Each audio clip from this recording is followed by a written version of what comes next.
Okay, let's dive into this. Welcome to today's explainer. Today, we're exploring Oasis in the desert, Pure Land in the mortal world. We're going to take a really deep dive into a guided reading focused heavily on the teachings and writings of Guide Shufeng, the founder of Life Yuan. We'll be unpacking exactly how he views human suffering, our relentless pursuit of material success, and ultimately his proposed solution, this whole concept of Life Yuan. Now, we're looking at this totally impartially, right? We're just breaking down the arguments exactly as the author presents them so we can understand the architecture of his worldview. It's a pretty profound look at existential longing, so let's just get right into the framework. Right off the bat, the text grounds itself with this ancient piece of wisdom from Lao Tzu. He who does not lose his place endures. Now, what's super interesting about this quote in this context is exactly how Shufeng interprets it. He zeroes in on that word place. In this text, the author argues that this place isn't, a physical location on a map. Instead, he defines it as the spirit of God, the Tao, or to put it in the most accessible terms, a spiritual home. It's like this ultimate resting place for our inner selves. And honestly, this singular definition really sets the stage for everything that follows. So to really grasp Shufeng's diagnosis of our modern anxieties, we have to look at his baseline framework for human life. According to the text, human existence is strictly made up of two entirely distinct parts. On one side, you've got the material flesh, the physical body interacting with the tangible world. And on the flip side, you have the spiritual soul. The author basically views every single human experience, every joy, every sorrow, strictly through this dual lens of flesh and spirit. It's like you can't just treat one side and expect the other to magically be healthy, right? They need totally different types of nourishment and, crucially, different types of shelter. And this brilliantly illustrates the next point. Because we have these two parts to our existence, Shufeng argues we actually require two homes. On the one hand, we have our physical home. This is where we crash after a long day of work. It gives our exhausted bodies rest, brings the joy of family, and gives us a sort of baseline direction in life. As long as we have this, the text notes, we aren't wandering wild ghosts in the physical sense. But look at the spiritual side, the spiritual home. This is the Tao, the spirit of God, the literal roots for the soul. Without this second home, the author argues, we are just completely exposed to the harsh elements of the universe.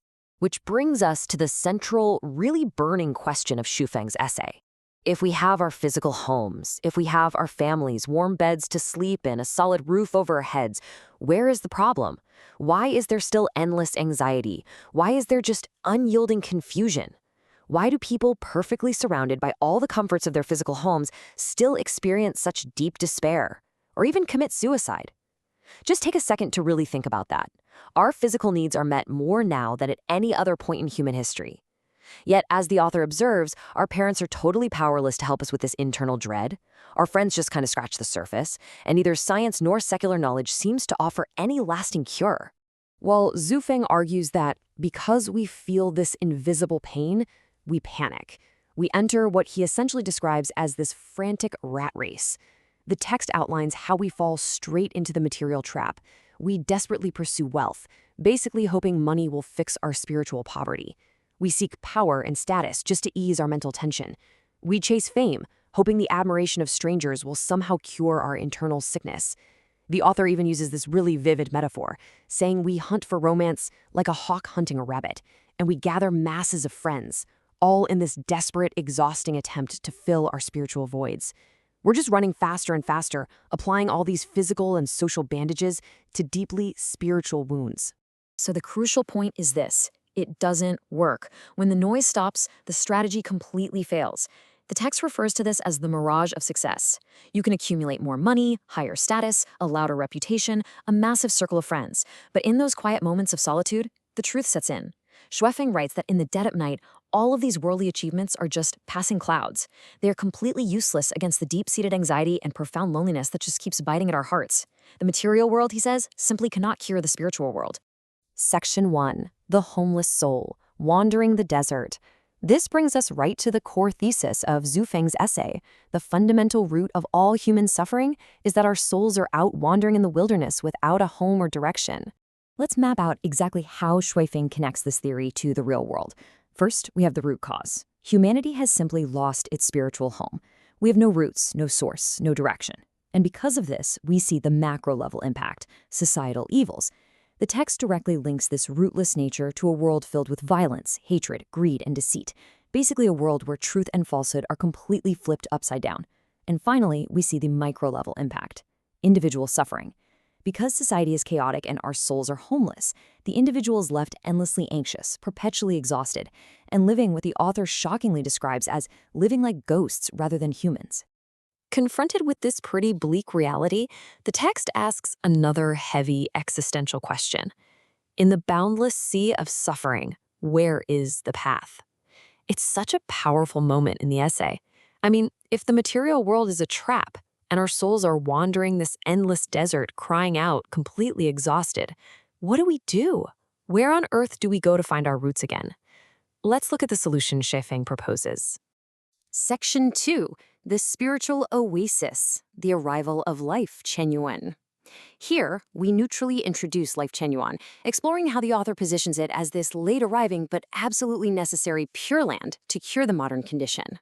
Let's move to and see how this builds. Shefeng proposes a cure to the modern condition through the birth of Life Chenyuan, but he doesn't frame this as just some brand new, isolated idea.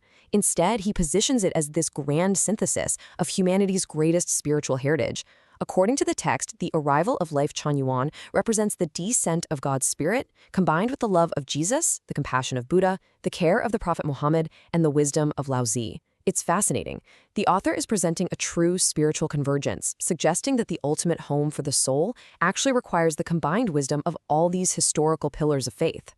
As we near the conclusion of his argument, Shufeng presents the reader with a really stark choice. On one hand, you've got the mortal world, the status quo, basically. It's exhausting, it's chaotic, it's filled with those passing clouds we talked about, and ultimately, it's a spiritual desert where the soul just starves. Now, on the other hand, he offers his alternative, Life Chenyuan. He promises this as the spiritual oasis, a pure land amidst the mortal dust, and the true, lasting home for the human soul to finally find some rest. The text actually closes with this highly rhythmic, almost poetic call to action.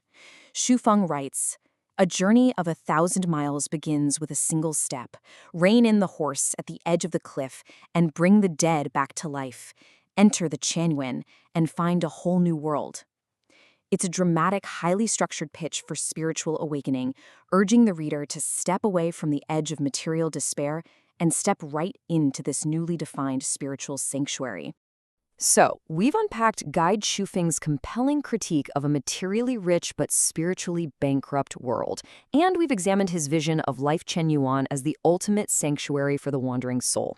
And regardless of your own philosophical background, his diagnosis of modern anxiety definitely strikes a chord.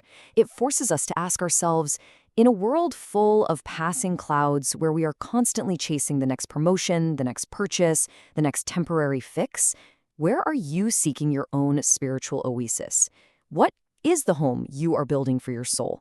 Thank you so much for joining me on this explainer, and I really hope this deep dive has given you something profound to think about today.